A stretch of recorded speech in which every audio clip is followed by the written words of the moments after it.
Eurovision is taking one of its biggest gambles ever in 2026. The contest is betting that it can fill 10 arenas in 9 different countries by going on tour with some of this year's participants. The scale and ambition of this project really can't be understated. They have booked some of the biggest and most expensive arenas in Europe, in some of the continent's most expensive countries. This makes it a huge gamble with a huge cost to benefit spread. If it works, it will be an incredible triumph and it could become a staple of the contest for years to come. If it fails, though, it has all the potential makings of a PR disaster class. Today, we're going to evaluate which of those two things is going to happen, or most likely somewhere in the middle, as well as going through exactly what has been announced and what my take is on it. Quickly before we begin, this video is sponsored by, well, me, because I wanted to quickly tell you that you can get videos a day early by supporting me on Patreon, and the link is in the description. This is my full-time job, and I like being able to pay my bills, so please feel free to support me in any way you like if you're able. You should also subscribe to the channel and turn on notifications so you don't miss anything. Now let's press on, and I was actually invited to the private Eurovision fan media press briefing with the director of the Eurovision Song Contest, Martin Green. Safe to say this was not exactly an invitation I expected I would get given what happened last year, but that meant I could hear all of this from Martin Green himself. That briefing, of all the times and all the places it could have been, was while I was on the sleeper train from Bucharest to Chisinau to cover the Moldovan national selection. Luckily, my mobile coverage held up just about, and you can see the fruits of our labour in Moldova this Friday. I've taken my time in the country to think about what was said, and we're going to go through what I like about it and what I don't, as well as what it means for the contest more broadly. Let's start with what the EBU have said in their press release so that you're all caught up, if this is the first you're hearing about this. Essentially, it's as follows. As we said before, there's 10 cities on this tour in 9 different countries. Those are, in order, London, Hamburg, Milan, Zurich, Antwerp, Cologne, Copenhagen, Amsterdam, Paris, and Stockholm. The artists taking part will be 10 of the 25 participants in the final in Vienna, with some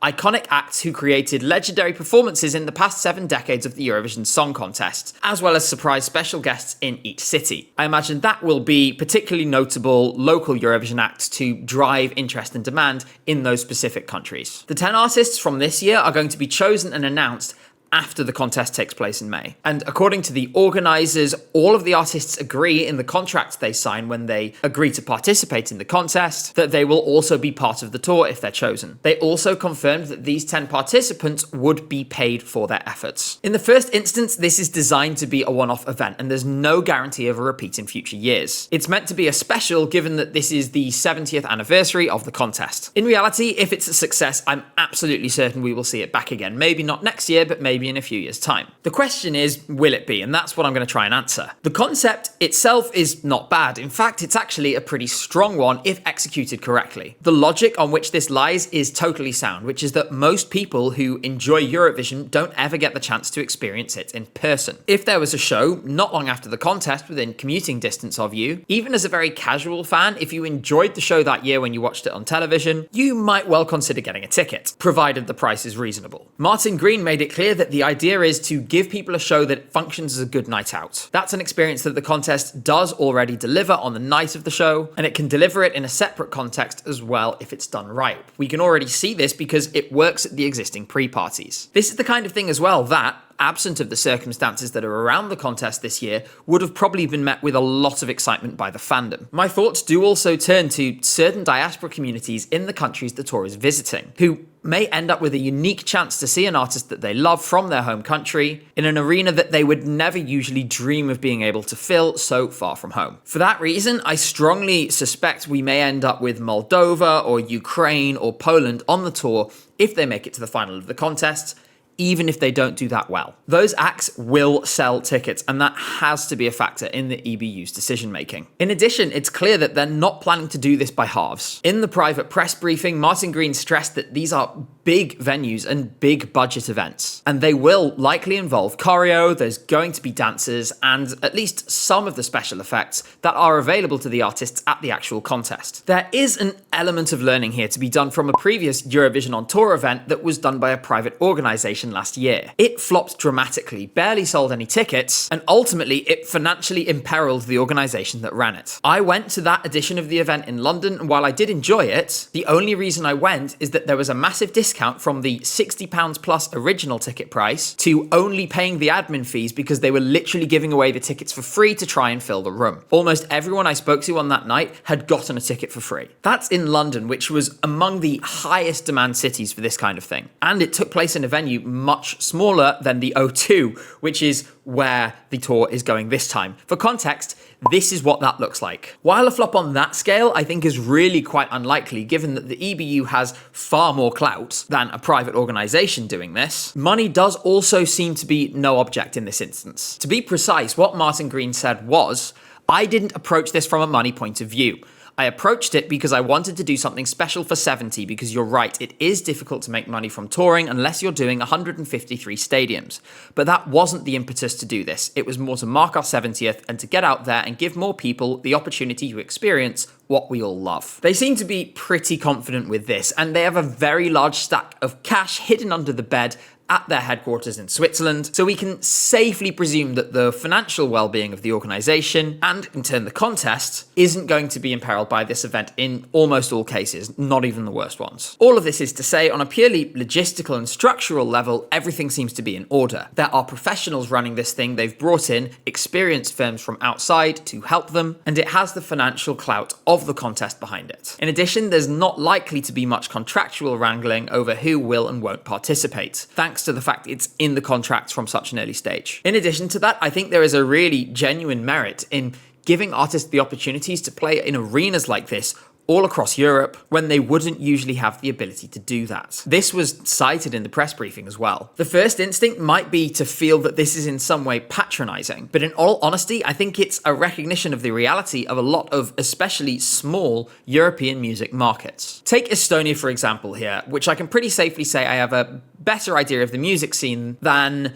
your average non-Estonian does. Estonian language music is performing to a base of people who are fluent in that language of just over 1 million. That's not very much, and while it can sustain something on its own, it's very, very difficult to sustain a varied and healthy ecosystem of different artists in the same way that somewhere like Germany or Spain or Italy can do very easily. As a result, yes, these opportunities are likely to be valued by artists in those markets. In turn, this could spur more interest from the biggest artists in these kinds of countries in participating in the contest. I am going to ask some of my contacts in Estonia about this though, and I think I'll do that while I'm at SD Lowell next month. For that reason, we will come back to this specific point. Overall then, there are some serious things to be positive about, and there's a lot that we can be excited about. I do have some criticisms though, and I think there are a few different ways that this tour could be changed to live up to its full potential. The biggest one is that this tour doesn't even make it to East Germany, let alone Eastern Europe. Here is a map of the countries that are going to be hosting at least one show, courtesy of Channel Regular and one of the few people whose chest hair has been inadvertently shown to everyone during an ESC Gabe stream.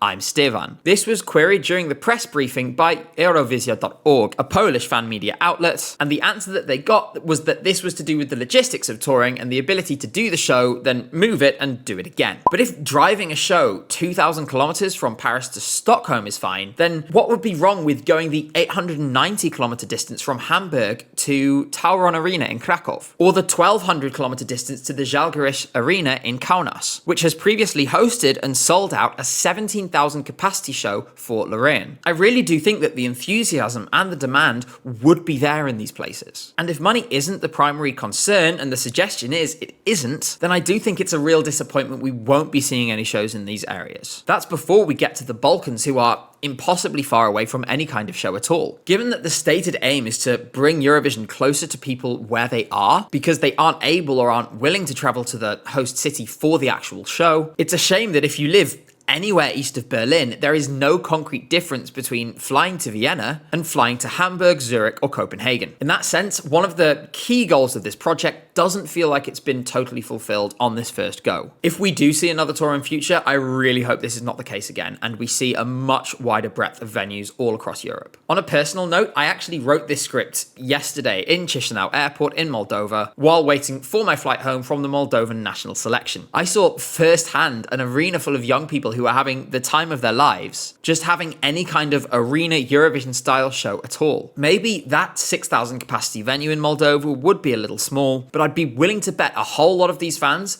would be more than happy to travel to, for example, Bucharest, which is only a short journey away, to see the show there. Ultimately, the EBU is a public service organisation, and it's publicly funded via licence fees or whatever the system is in your individual country, and we're the ones who pay those fees to our broadcasters. For that reason, this contest is paid for by and belongs to Moldovans and Romanians, Bulgarians, and everyone else in the Balkans just as much as it belongs to us in the West. I think it's important that the ethos of the EBU more generally, because I know this is a wider discussion, and the ethos of this tour particularly takes that into account and gives them the shows that they would love to have there. I will also say, though there is limited information at the moment, I'm a little fearful of where we might end up with ticket prices. Arena tours have gotten much more expensive in general, and Eurovision has not been an exception to that. I bought a grand final ticket in 2017 for little more than €100, but the same tickets now could be 3 times as much. It would be sad to see fans priced out of this because there is a 3-figure starting point on the ticket price. The suggestion is that might be the case, at least in Copenhagen. But I should also bear in mind here that Denmark is insanely expensive. It's not surprising that there, the ticket prices will be equally as ridiculous as everything else in that country is. They might be lower elsewhere, and I really hope we see that borne out in reality. This should be a show that is for everyone, because that is what public broadcasting is also about. Naturally, that kind of utopianism must also be met with a dose of reality and the fact that this does need to be paid for. But surely there will be some balance that can be struck, and I really hope we can find this. The final criticism, or at least worry I have for the event, isn't specifically linked to how it's being organised as such, but I'm just a little worried about the scheduling. It does make complete sense to release tickets in February, so you have a nice long run-up period to the contest, and it makes sense to do a pre-sale for signed-up Eurovision fans. The contest itself will then serve as a great way to promote the event and boost ticket sales. One potential banana skin that I'm a little worried about, specifically linked to this year, is the World Cup, which is going to be running in June and July at the same time as these shows. This could have an impact in demand, and in some locations quite significantly. If, for example, Belgium are playing on the same Monday night that this tour is going to roll into Antwerp, then you could potentially have a problem. The audiences aren't exactly the same, but I do worry there could be some impact here. There's also some unfortunate scheduling in Copenhagen, where the Eurovision on Tour show is happening on the same day as a Joost Klein gig. That's a little awkward. In general, though, I do recognise that this is maybe sort of unavoidable this year. You have the standard summer festivals in July and August. No one is going to be available then, so it was probably a case of do it during the World Cup or don't do it at all. If you want to do it for an anniversary, it has to be this year or you're waiting until 75. And given that Martin Green has made it clear that this is something he came into the job wanting to do, I understand the desire to not wait another half decade to do it. I just hope it's something that's been borne in mind and that there are contingency plans such as giving out free tickets to schools in the local areas for each arena at the last minute if ticket sales don't quite live up to plan. Nobody wants to play to an empty arena, and I'm sure they'll do something like this if needed. Overall, this is a serious fire test, both for the level of the European public's enthusiasm in the contest right now, and for its ability to pull in thousands of people after the event when people are maybe starting to look on to the summer. Ordinarily, I do think that this is a challenge that the contest would meet. This year though, even though it is an anniversary, I think this is going to be a little more difficult. A large portion of these tickets would probably end up in the hands of the biggest fans of the contest, and that's why the EBU has recognised this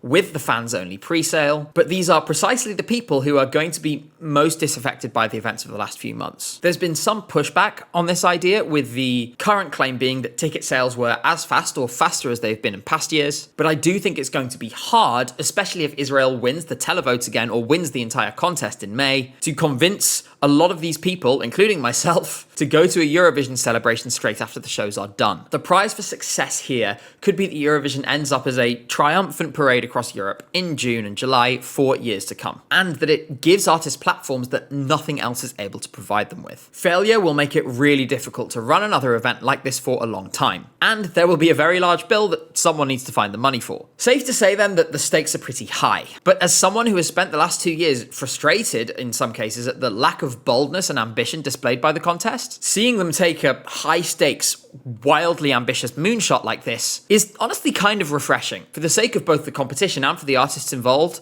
I really hope they make it work. This is a slightly shorter video today, but I thought this was important to cover in short time and something that needed a little bit of a deeper dive. I'll be back on Friday, as I said, with a very special video from my time in Moldova. We spoke to their winner there, Satoshi, as well as Eurovision legend Jamala, so you won't want to miss that. We stream every Sunday night at 8 p.m. UK time too, and you should make sure you're subscribed and that you have notifications on so you know when we're going live. For now though, as always, thank you so much for watching, and I will see you again very, very soon.